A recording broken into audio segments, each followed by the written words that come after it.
अस्सलाम वालेकुम। 9th class में चैप्टर 6 में एंजाइम्स के बारे में हम पढ़ रहे थे। आज हमारे पास नेक्स्ट है यूजेस ऑफ एंजाइम्स, एंजाइम के इस्तेमालात। तो याद रख के लिए स्टूडेंट्स, एंजाइम्स जो हैं वो हमारी बॉडी के अंदर बहुत इंपॉर्टेंट हैं। उसके अलावा भी बाकी केमिकल रिएक्शंस में भी एंजाइम्स का बहुत ज़्यादा इस्तेमाल है। अगर हम बात करें फूड इंडस्ट्री की, तो enzyme that break starch into simple sugar used in the production of white bread and buns. अब क्या होता है कि स्टार्च को तोड़कर सिंपल शुगर्स में तब्दील करते हैं और उससे वाइट ब्रेड और बन्स बनते हैं, सफ़ेद रोटी, जिससे जो है बर्गर वगैरह बनाए जाते हैं। बन्स वगैरह से जो है वो बर्गर्स वगैरह बनाए जाते हैं, राउंड से जो गोल से होते हैं। और जो वाइट ब्रेड है इससे सैंडविच वगैरह जो है वो बनाए जाते हैं। तो ये वो वाला मतलब वाइट ब्रेड से सैंडविच और बन से वो बर्गर जो है ये राउंड से होते हैं, उसमें बड़ा ये इस्तेमाल होता है। तो उसके लिए ये ज़रूरी हैं। आम जो आटा है, रोटी है, उससे नहीं, उसमें से कुछ प्रोसेस करके कुछ चीज़ें जो है उसके बाद का जो वाइट आटा होता है उससे ये चीज़ें बनती हैं। नेक्स्ट है हमारे पास ब्रेविंग इंडस्ट्री, मतलब मशरूब की सनत में enzyme break starch and proteins. Enzyme क्या करते हैं, स्टार्च और प्रोटीन को ब्रेक डाउन करते हैं। The products are used by yeast for fermentation to produce alcohol.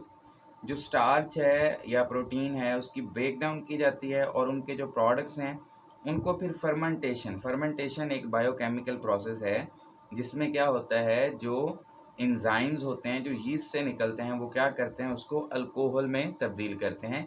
तो ये रिएक्शन जो है वो अल्कोहल की तैयारी में, अल्कोहल जो है वो एज अ मशरूब लिया जाता है, तो उसको इस्तेमाल किया जाता है, एंजाइम को इस्तेमाल किया जाता है फर्मेंटेशन में, जिससे अल्कोहल तैयार होता है। नेक्स्ट है हमारे पास पेपर इंडस्ट्री। पेपर इंडस्ट्री की अगर हम बात करें तो enzyme break starch to lower its viscosity that aids in making paper. Paper को बनाने में हेल्प करने के लिए एंजाइम क्या करते हैं, स्टार्च को ब्रेक डाउन करके उसकी विस्कोसिटी को, उसकी थिकनेस को जो है कम करते हैं, उसके गाढ़ेपन को कम करते हैं, जिससे फिर क्या होगा, पेपर बनाने में आसानी होगी। कुछ केमिकल्स मतलब एज एंजाइम डाले जाते हैं तो वो क्या करते हैं, पेपर बनाने में हेल्प करते हैं, जिससे पेपर की क्वालिटी, उसकी शाइनिंग, ये सारी चीज़ें क्या हो जाती हैं, बहुत बेहतर हो जाती हैं, इम्प्रूव हो जाती हैं। नेक्स्ट है हमारे पास biological detergent. Enzymes as a biological detergent भी इस्तेमाल किए जाते हैं। Protease enzymes are used for the removal of protein stain from clothes.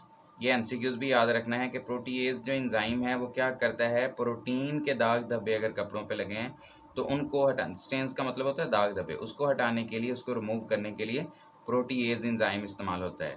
Amylase या अमाइलेज भी पढ़ते हैं इसको। Enzyme are used in dish washing to remove resistant starch residues.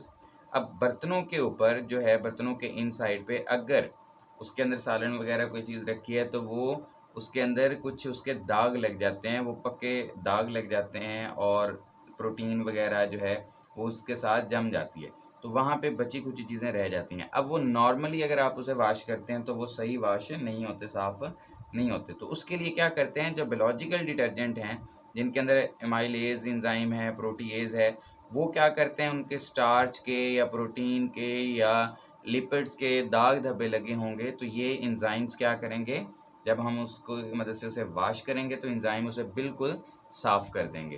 तो ये हमारे पास चंद एक यूजेस हैं जो लॉन्ग और शॉर्ट दोनों के लिहाज से इम्पोर्टेंट है और सिंपलेस्ट सा टॉपिक है। अल्लाह हाफ़िज़।